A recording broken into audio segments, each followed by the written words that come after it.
Hermanos amados, ¿alguna vez nos hemos encontrado en un jardín colmado de flores, con los flashes chisporroteando sin cesar, mientras dos figuras que sacuden el tablero del mundo se mantienen una al lado de la otra, Donald Trump y Benjamin Netanyahu?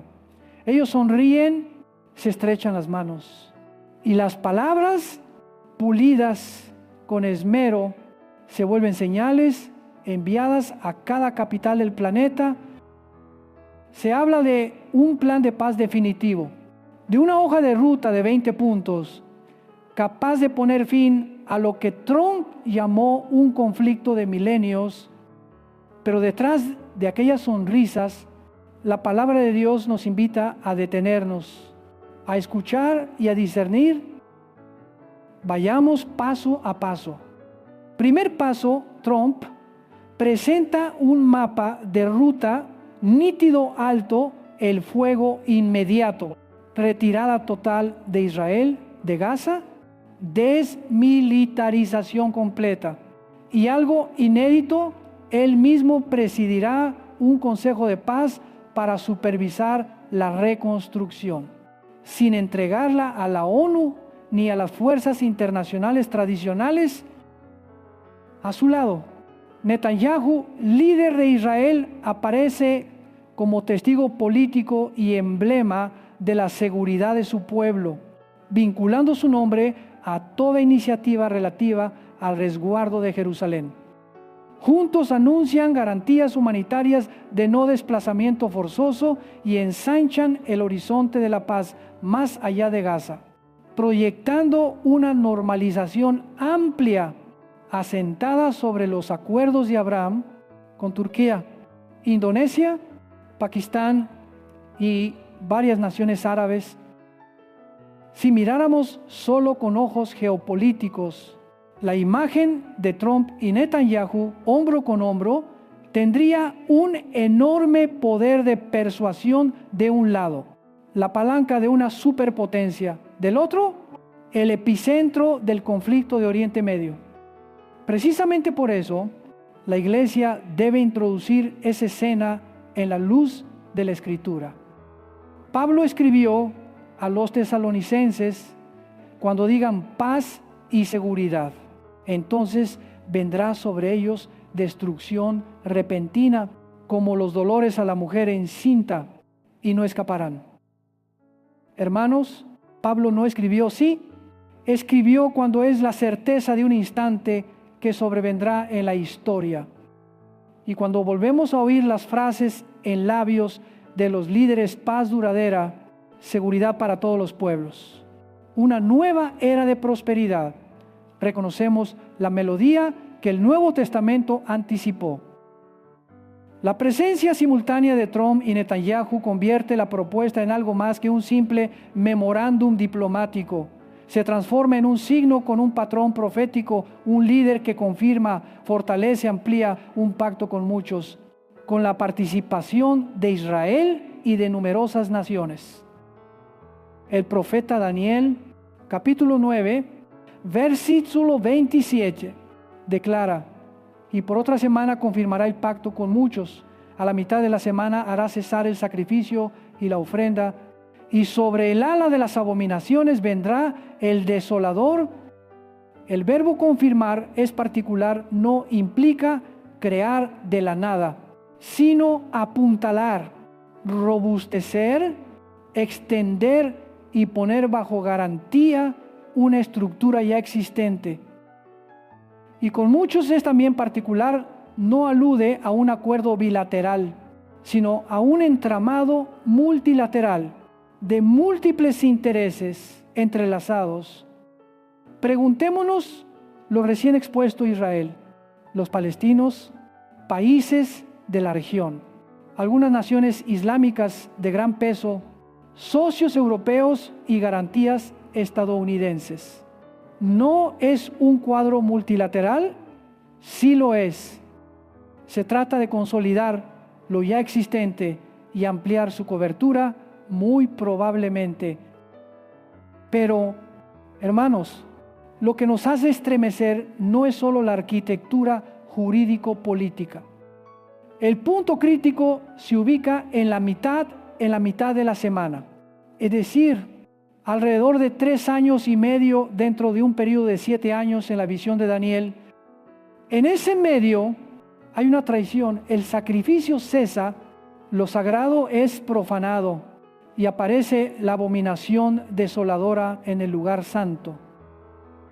Jesús, en su discurso sobre el fin, según Mateo, señaló exactamente ese evento y exhortó el que lee, entienda. Hay, pues, una lógica secuencial, paz y seguridad, confirmación del pacto, una calma relativa y luego la ruptura, seguida de desolación. Algunos dirán, pero, pastor, ¿cómo desconfiar de un plan que promete ayuda, reconstrucción y protección de civiles? No deberíamos aplaudir el alto el fuego y la acción humanitaria. Hermanos, la palabra no nos invita a la insensibilidad. Al contrario, la Escritura nos manda a llorar con los que lloran y conmovernos ante el herido. Lo que la palabra advierte no es la compasión, sino la sustitución cuando la compasión, separada de la verdad de Dios, ocupa el trono que le pertenece al Altísimo. Se vuelve neblina que oculta la maquinaria del engaño. Cuando la paz no se arrodilla ante la voluntad santa, puede convertirse en consigna que guía a la humanidad hacia una curva decisiva. Contemplen cómo describe la Escritura: los dolores de parto llegan de repente con fuerza y una vez iniciados no pueden revertirse. Pablo toma esa imagen para hablar de la destrucción repentina que sigue a la declaración de paz y seguridad. Jesús, por su parte, advierte sobre guerras y rumores de guerras, sobre terremotos, pestes y hambres en diversos lugares, y enseña que todo eso es apenas el comienzo de dolores. ¿Qué diferencia al creyente del resto? Unos ojos purificados por el Espíritu para discernir cuando el mundo sueña con el gran día de la civilización. La iglesia recuerda que el día del Señor vendrá como ladrón en la noche, no según la agenda mediática ni al compás del aplauso en la plaza. Hermanos amados, no estoy aquí para colocar etiquetas sobre personas. No digo que alguien sea el anticristo, ni edifico conjeturas baratas. Hago lo que hizo Pablo cuando digan paz y seguridad, entonces repentina destrucción. Hago lo que hizo Daniel, habrá un pacto con muchos confirmado y roto en medio de la semana. Hago lo que hizo Jesús, señalar la abominación desoladora en el lugar santo y exhortar el que lee, entienda. Llamo a la iglesia a regresar a su brújula antigua, porque entre la bruma del lenguaje diplomático, solo la palabra es el norte inamovible. Apliquemos esto a cada pieza del anuncio. 1, alto el fuego, la palabra no se opone a silenciar los fusiles, pero enseña que la paz verdadera comienza con la reconciliación con Dios. 2, retirada, la palabra no celebra ocupaciones, pero advierte que, mientras el corazón no cambie, el vacío de poder convoca otras fuerzas. 3, desmilitarización, la palabra ama la justicia, pero recuerda que por la paz destruirá a muchos cuando esa paz sea el abrigo del engaño. 4, reconstrucción, bajo un consejo singular, la palabra honra la autoridad, pero nos recuerda que la concentración de poder en una silla, en una persona o en un pequeño círculo, prueba quién preside en la mesa de la historia. 5, normalización regional, la palabra nos pide orar por la paz de Jerusalén, pero también revela que el pacto con muchos inaugura una secuencia escatológica. Quizá alguien se pregunte, entonces, ¿qué debemos hacer? El primer paso es velar no entrar en pánico. El miedo es enemigo de la fe, la vigilancia es amiga de la verdad. Velar significa no dejarnos arrastrar por la euforia colectiva, no repetir el eslogan paz y seguridad como mantra, sino regresar, arrodillarnos ante la palabra y pedir al Espíritu que ilumine cada frase y cada punto, para entender la coyuntura y el camino a seguir. El siguiente paso es guardar el corazón de promesas convenientes. El tiempo del fin no derriba la muralla de la iglesia con cañones, sino con palabras que calman el alma. Palabras que prometen desde ahora, la guerra será cosa del pasado, desde ahora. La seguridad será blindaje perpetuo. Desde ahora, la prosperidad será templo de todas las naciones. Pero la Escritura enseña justo cuando pronuncian tales cosas, los dolores ya han comenzado. Y cuando el parto ha iniciado, nadie escapa escondiéndose en tratados. El paso final es preparar el alma por si una secuencia de 7 años, ya sea por un pacto específico o por una cadena de compromisos multilaterales, llegase a activarse, no seremos sorprendidos. Ni caeremos, ni desfalleceremos.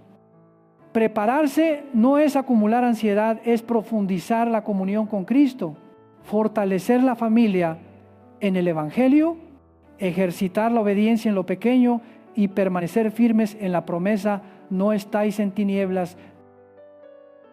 Hermanos amados, el mundo seguirá llamando a esto solución y quizá otorgue premios prestigiosos a quienes estampen su firma bajo tales cláusulas, pero el cielo no se encandila con el resplandor del escenario. El cielo ve los hilos invisibles que atan a las naciones, los telones de palabras que ocultan las dinámicas del poder y los pasos de las profecías que se aproximan. Seamos, pues, serenos pero no indolentes, humildes pero no ingenuos, orantes pero no evasivos. Recordemos, cuando el mundo proclama paz y seguridad, no es tiempo para que la iglesia se relaje, sino la hora de ceñir los lomos, de alzar las lámparas y de mantener aceite en la vasija, que la palabra enciende en nosotros un fuego de discernimiento, para que entre los aplausos de la historia sigamos oyendo el susurro del Espíritu velad. Hermanos amados, sigamos avanzando con la mente serena y el corazón vibrando a la luz de la palabra. Tras las promesas de paz y seguridad proclamadas bajo las luces y los flashes, Jesús nos conduce un paso más cuando veáis la abominación desoladora de que habló el profeta Daniel, puesta en el lugar santo. El que lee, entienda, él enlaza directamente el hilo entre un pacto multilateral confirmado y la traición de la mitad del período, abriendo una tribulación sin precedentes.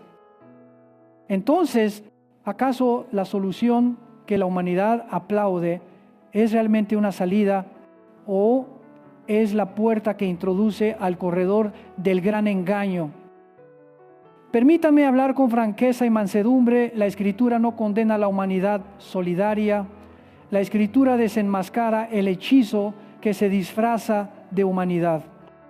Los profetas, los apóstoles y nuestro Señor señalaron un patrón recurrente: arreglos aparentemente sabios, acuerdos que parecen salvar, frases talladas para calmar el temor. Todo eso puede convertirse en la vía por la cual la abominación entra al lugar santo. Jesús no dibuja nubes, habla con claridad de guerras y rumores de guerras, de hambre, pestes y terremotos en varios lugares, y los llama principio de dolores. Como las contracciones llegan de improviso, con ímpetu, y una vez iniciadas no pueden revertirse. Entonces, ¿qué puede impulsar al mundo desde el principio hasta el clímax del dolor? La respuesta bíblica un pacto confirmado con muchos, publicitado como paz, que de pronto se quiebra a mitad de camino y la desolación irrumpe como una inundación. Hermanos, escuchemos al profeta Isaías. Describe a un pueblo que se jactó. Hemos hecho pacto con la muerte y convenio con el Seol. Cuando pase el flagelo abrumador, no nos alcanzará. Convirtieron el documento en escudo y la firma en muralla. Creyeron que la ingeniería política podía cerrar con llave las calamidades, pero el Señor sentencia: vuestro pacto con la muerte será anulado y vuestro convenio con el Seol no permanecerá. Cuando pase el azote, seréis hollados. No es burla de los esfuerzos por reconciliar, es juicio contra la paz construida sobre mentira. Cuando Jeremías lamenta, curan la herida de mi pueblo con liviandad, diciendo paz, paz, y no hay paz. ¿A qué se refiere? A una terapia superficial alivia el dolor inmediato, pero abandona la enfermedad profunda de la rebelión contra Dios. Y aquí está lo que nos estremece aún más. Daniel capítulo 8 habla de un personaje que por su política hará prosperar el engaño en su mano, se engrandecerá en su corazón y por la paz destruirá a muchos. Se levantará contra el príncipe de los príncipes, pero será quebrantado, aunque no por mano humana. Por la paz destruirá a muchos, no con espadas relucientes a plena luz, sino con firmas en medio de aplausos, no con truenos, sino con decretos, no con gritos, sino con sonrisas diplomáticas. Este es el patrón del anticristo: usar el lenguaje de la paz para abrir paso a la traición, tocar el ritmo de la seguridad para adormecer a los centinelas del alma. Preguntémonos con valentía qué vuelve peligroso a un pacto de paz. No que la paz sea mala. Toda madre con su hijo en brazos sueña con ella. El peligro radica en el fundamento cuando la paz se separa de la verdad, cuando la seguridad se edifica sin someterse al Señor de la historia, cuando la prosperidad se promete como un nuevo ídolo. Entonces la paz es maquillaje sobre el abismo. ¿Cuándo se vuelve telón la paz? Cuando reemplaza el arrepentimiento por la transacción, la justicia de Dios por la balanza humana, la cruz por un progreso que no necesita al Salvador. Cuando la seguridad se vuelve trampa, cuando nos invita a confiar más en la estructura que en aquel que fija los tiempos, cuando planes, garantías e itinerarios se sientan en el trono. Miremos con 3 lentes que la palabra nos entrega. Primer lente, la teología del pecado. El pecado no es un moretón externo para cubrir con una venda, es ruptura de pacto con Dios. Fuego latente en el corazón humano, lava esperando salir cuando se dan las condiciones. Por eso, toda paz que no toca el pecado es pintura nueva sobre un muro cuarteado. Segundo lente, la historia del engaño. La Escritura narra épocas en que el pueblo creyó a falsos profetas que prometían paz y el desastre llegó sin aviso. Tercer lente, la escatología. La línea que va de Daniel a Mateo y Apocalipsis no está rota. Jesús señala la abominación. Pablo señala paz y seguridad. Juan describe la bestia ante la que todo mundo se maravilla. Todos hablan lo mismo. El engaño final no entra con garras desnudas, sino con guantes de terciopelo llamados solución. Otra pregunta imprescindible: ¿por qué es tan eficaz el engaño del tiempo final? Porque adopta el lenguaje más cercano a la verdad. Nadie hechiza al mundo invitándolo al homicidio, lo seducen prometiendo salvación sin Salvador. Nadie somete a las multitudes con sangre a la vista. Las hace firmar con un sueño de prosperidad y orden. La paz falsa es una copia tan parecida que aún los prudentes podrían sentirse atraídos si no tienen aceite del Espíritu en su lámpara. Hermanos, proclamas como seguridad para todos los pueblos, prosperidad sostenible, nueva era de cooperación. Suenan tan amables que ablandan columnas vertebrales que antes estaban rectas ante la palabra. Y cuando la columna se ablanda, dejamos de estar de pie, de velar y de discernir. Ahora, identifiquemos el mecanismo del engaño, no solo la idea. El engaño del tiempo final opera en 3 movimientos. Primero, construye un lenguaje ético, humanitario, cooperativo que arrulla la conciencia natural. Segundo, reconfigura la arquitectura del poder, concentrando autoridad en una silla, un consejo, un centro de coordinación, de modo que las decisiones parezcan eficaces, razonables, urgentes.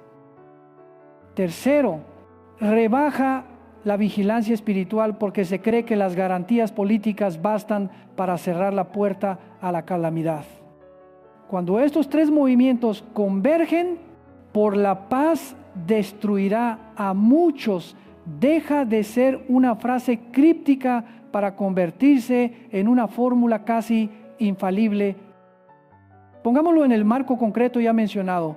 Un plan multilateral de 20 puntos, alto el fuego, retirada, desmilitarización, reconstrucción, garantías humanitarias, normalización regional, un consejo de paz presidido por una figura de enorme influencia y la participación, apoyo, expectativa de muchas naciones. Nadie niega los beneficios inmediatos si callan las armas, si los civiles son auxiliados, si se reconstruyen hogares. Precisamente por esos beneficios la Escritura advierte: habéis hecho de la mentira vuestro refugio. Cuando lo inmediato luce tan bueno, el ojo de la fe se nubla. Cuando el aplauso es atronador, el susurro del Espíritu se pierde. Apocalipsis 13 describe la reacción del mundo ante un poder ascendente. Se maravilló toda la tierra en pos de la bestia y decían: ¿quién como la bestia y quién podrá luchar contra ella? No se oyen alaridos de maldad desnuda, se oye asombro por el éxito. Resolvió el problema irresoluble, trajo paz donde nadie osó soñar, llevó prosperidad a una tierra devastada. El mundo se postra ante la eficacia. La prensa declara victoria. Se entregan premios, los mercados se disparan, la humanidad exhala alivio y el cielo ve la trampa cerrándose. Hermanos amados, no me malinterpreten, oramos por todos los gobernantes también, por quienes hoy ocupan el centro del escenario, porque son almas necesitadas de misericordia. Pero no podemos permitir que nuestros ojos espirituales sean hipnotizados por los reflectores. No entregaremos el alma a ningún consejo, a ninguna garantía, a ningún compromiso, si para ello hemos de apagar la lámpara de la palabra. Recordemos a Jesús: el que lee, entienda. Es decir, medita, examina, pesa cada cláusula en la balanza de la Escritura. Si un pacto se parece más y más al retrato de confirmación con muchos, si promete una paz prodigiosa. El creyente debe humillarse y preguntar: Señor, ¿qué es esto delante de ti? ¿Cómo respondemos? Entonces, primero, guardemos la mente de 2 extremos, fanatismo y amargura. El fanatismo llama blanco a lo negro o negro a lo blanco, y se burla del dolor real de inocentes. La amargura cierra el corazón y deja de anhelar el bien de las naciones. No elegimos extremos, elegimos la cruz donde verdad y amor se besan. Luego, volvamos a la disciplina de velar. Velar es bajar el volumen del eslogan y subir el de la Biblia, disminuir los comentarios y aumentar la oración. Velar es poner a la familia bajo la lluvia de la palabra, leer juntos, cantar juntos. Explicar a los pequeños por qué la paz verdadera solo llega cuando el hombre se reconcilia con Dios por medio de Cristo. Velar también es aprender las señales. Al oír paz y seguridad, recordemos a Pablo. Al ver un pacto multilateral confirmado con muchos, recordemos a Daniel cuando digan ha llegado una nueva era. Recordemos que Jesús habló de la abominación en el lugar santo. Cuando el mundo se asombre ante un líder invencible, recordemos que Apocalipsis advierte, ese es el contexto de la adoración desviada, no para temblar, para no dormir. Además, preparémonos de manera práctica pero espiritual. En lo práctico, ordenemos tiempo y prioridades de la familia alrededor de la adoración. El estudio bíblico y la comunión, establezcamos ritmos saludables, cena juntos, oración juntos, un servicio juntos para que el alma no sea triturada por la multitud y las noticias.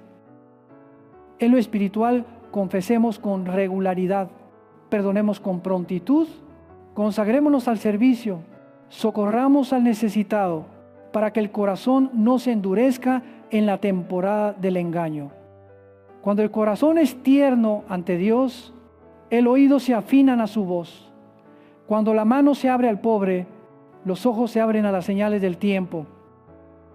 Por último, testifiquemos, digamos a los hermanos que hay un hilo profético que une los acontecimientos. Hablemos con humildad, sin teatralidad ni pánico, pero con claridad. La palabra anunció un tiempo en que los hombres firmarían pactos como si fueran panacías. Mientras el parto de la historia se intensifica, recordemos que nuestra esperanza no está en documentos, sino en aquel que calmó la tormenta con su palabra. Recordemos que la paz verdadera no nace en consejos de la tierra, sino del trono de gracia, donde el Hijo de Dios derramó su sangre. Hermanos, quizá el mundo se ría cuando hablemos de pacto con la muerte, de la abominación desoladora, de por la paz destruirá a muchos. Pero la historia suele apagar pronto esa risa. Cada vez que se cuelga el estandarte paz para nuestro tiempo, el suelo retumba con tambores de guerra poco después. No porque Dios ame la guerra, sino porque el hombre ama sus ilusiones y sus ídolos. Y cuando el ídolo de la paz falsa se quiebra, las manos quedan vacías solo. Entonces, si hay tiempo, se extienden hacia la cruz. Les ruego no esperen a que se rompa el ídolo para volver. Vuelvan ahora. Mientras la palabra nos llama con dulzura, cerremos este tramo con una decisión, no una cruzada contra personas, sino contra la ceguera espiritual. No para tener la razón, sino para guardar aceite en la vasija. No para huir del mundo, sino para entrar en él con ojos abiertos, manos que sirven y rodillas dobladas ante Dios. Cuando vuelva a sonar paz y seguridad, y sonará responderemos, nuestra paz viene del Cordero, nuestra seguridad de la piedra angular, nuestro futuro de la promesa de que Él vendrá.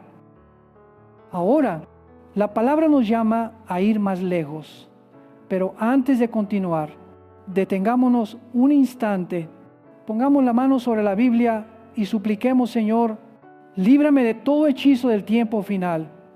Concédeme discernir entre la paz falsa y la paz verdadera. Quiebra en mí toda soberbia que deposita su esperanza en los documentos de los hombres. Hermanos amados, ahora entramos en la hora del tiempo señalado, cuando la aguja del reloj de la historia encaja en un diente preciso y toda la maquinaria profética se pone en marcha. Un proyecto de paz es anunciado en medio de la 81ª sesión de la Asamblea General de las Naciones Unidas. Esa misma semana, 142 naciones votan a favor del Estado palestino. En esos mismos días, los líderes del mundo se congregan para discutir el futuro de Oriente Medio y el clamor por 2 estados cristaliza como opinión global. En ese punto de cruce, el centinela bíblico percibe el rumor de pasos proféticos. Muchos estudiosos de la palabra han sostenido que la semana 70 de Daniel, los 7 años finales antes de la parusía, comienza con un pacto confirmado con muchos. Si es así, hermanos, lo que hoy se aplaude como el final de la guerra puede ser, en realidad, el redoble que inaugura otra etapa, no un cierre, sino una cuenta regresiva. La historia es el maestro sobrio de la iglesia. Hubo un primer ministro que volvió de Múnich con un papel en la mano y la frase paz para nuestro tiempo.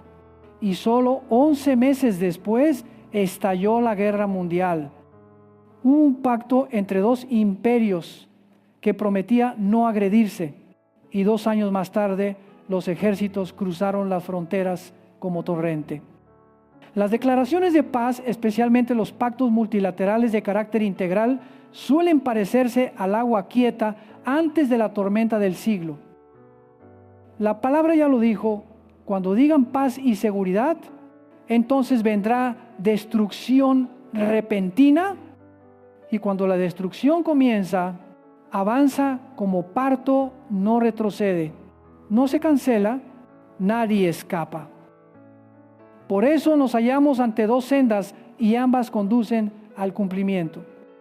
Primera senda, se decide terminar el trabajo, es decir, empujar el conflicto hacia la guerra total, arrastrando alianzas, implicando naciones y abriendo la puerta a un choque regional que evoca la visión de Gog y Magog en Ezequiel capítulo 38.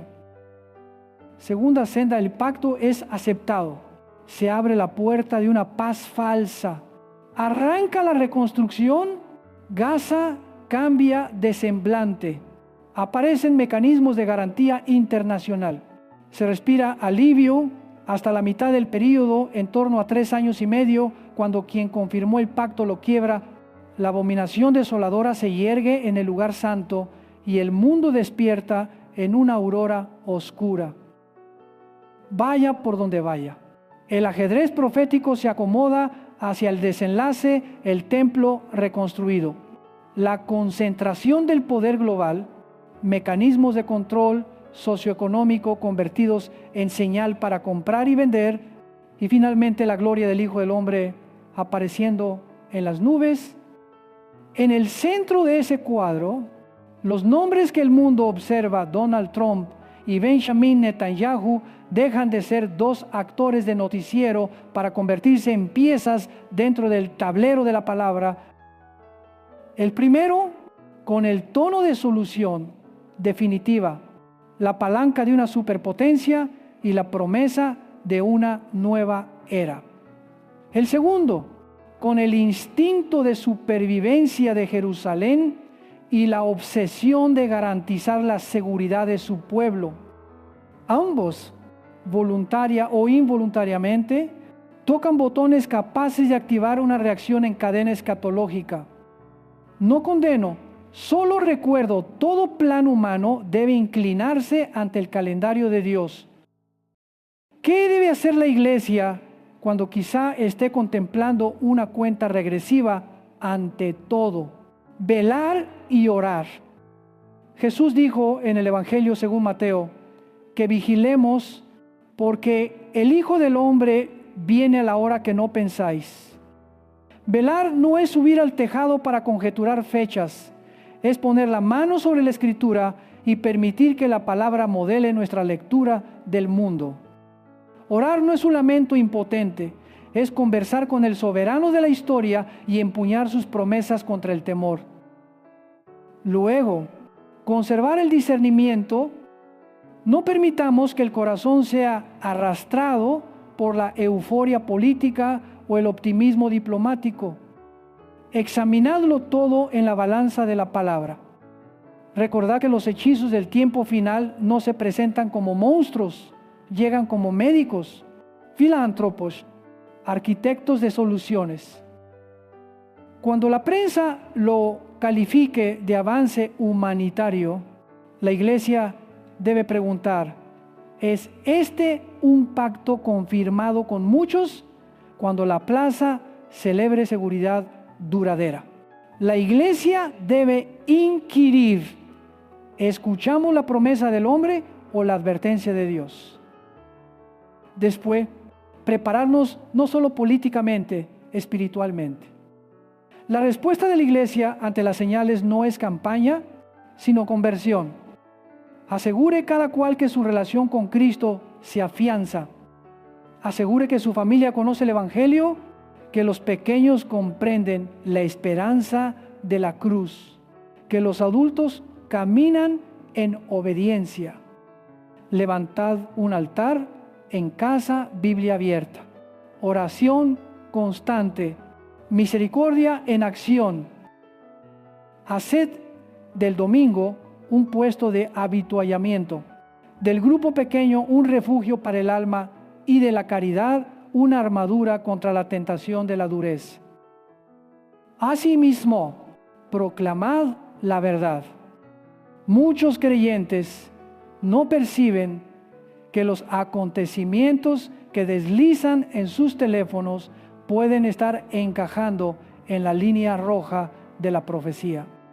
Muchas iglesias han guardado la escatología en el desván por temor a la polémica o a ser tildadas de extremas, pero si la trompeta ya resuena, ¿quién se atreve a callar? Enseñemos con humildad y temblor ante la palabra, evitemos conjeturas baratas y juicios apresurados, pero no omitamos todo el consejo de Dios.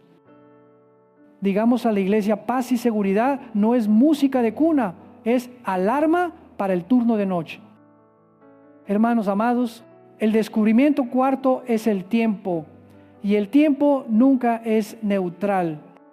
Cuando la opinión global se solidifica en torno a dos estados, cuando las agendas se alinean en reconstrucción, garantías, normalización, cuando se propone un nuevo consejo con potestad para supervisar una tierra resquebrajada, la mano invisible de la historia ensambla las piezas. Quien tenga oídos, oiga; quien tenga ojos, vea. No exijáis un prodigio espectacular en el cielo. A veces la señal llega como una firma en un papel. El descubrimiento quinto es la consecuencia, el costo del éxito o del fracaso. El proponente fijó un ultimátum de 3 a 4 días para responder, y aún ese plazo prueba el pulso del mundo. Si se rechaza, la próxima curva puede ser terminar el trabajo con fuego y hierro. Si se acepta, la próxima curva puede ser la paz falsa con flores y cintas. Pero ambos, a la luz bíblica, aceleran el rollo de la escatología.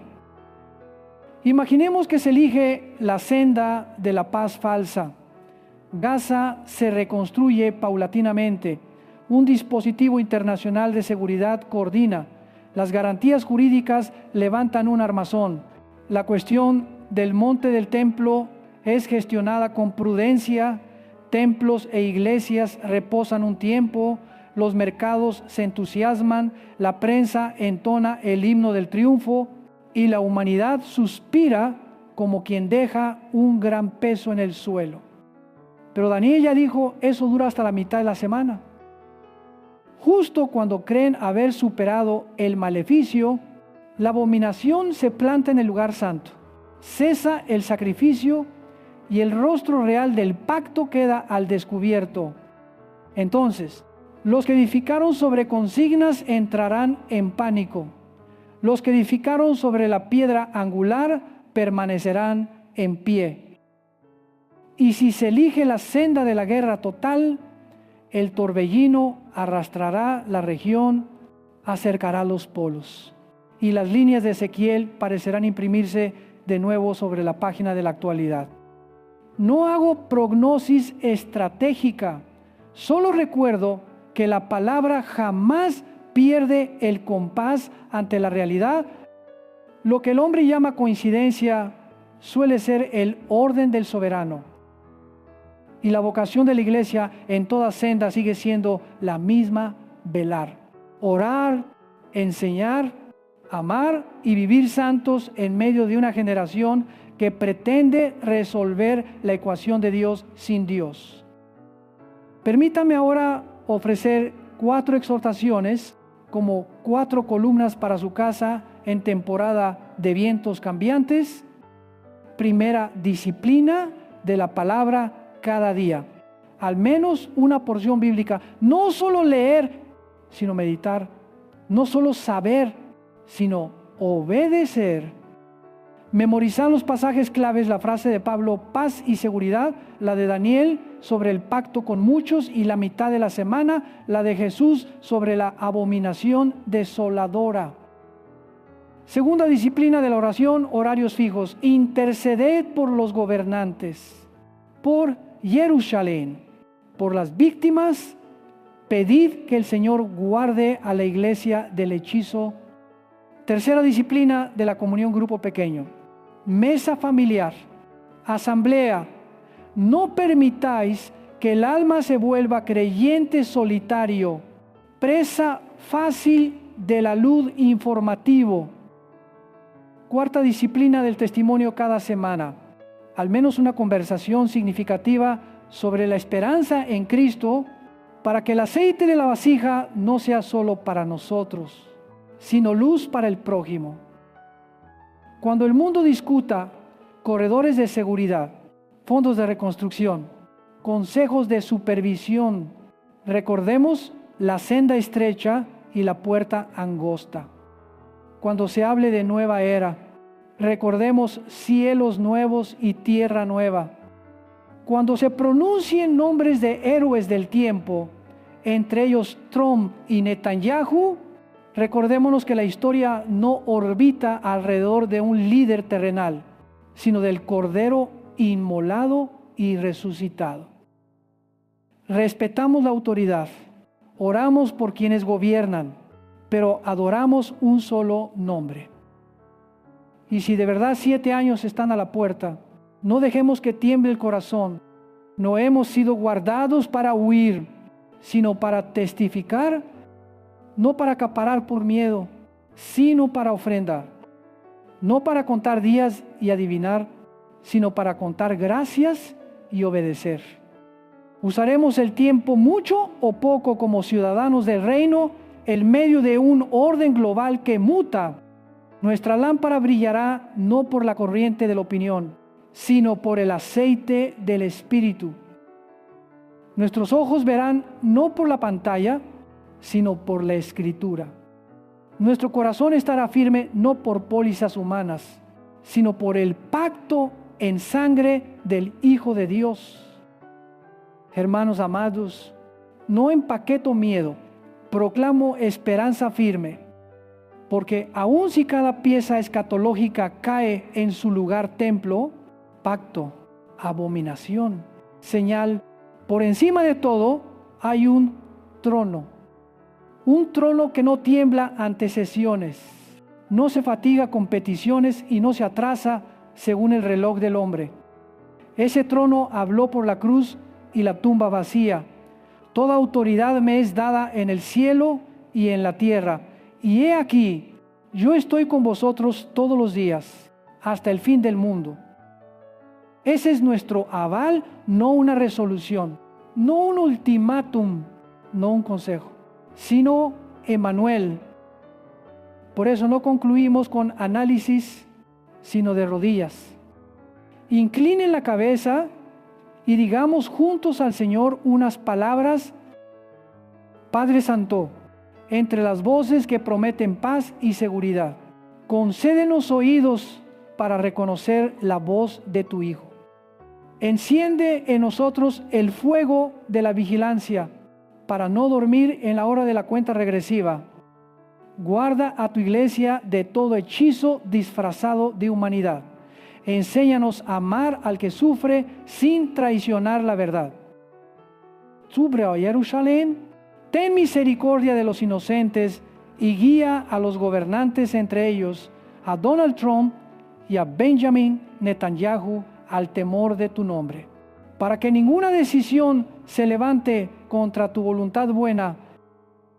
Límpianos de la soberbia política y de la idolatría del poder. Haz de nuestras familias células de adoración, de nuestros hogares lámparas sobre el candelero, de nuestros corazones altares del Espíritu. Cuando aumenten los dolores de parto de la historia, derrama más aceite en nuestra vasija. Cuando el mundo celebre la paz humana, haznos gustar la paz del Cordero. Cuando los hombres firmen pactos terrenos, sella nuestros corazones bajo el pacto de la sangre. Señor Jesús, tú vienes, hállanos velando. Espíritu Santo, enciende nuestra lámpara. Padre, hágase tu voluntad como en el cielo, así también en la tierra. En el nombre de Jesucristo,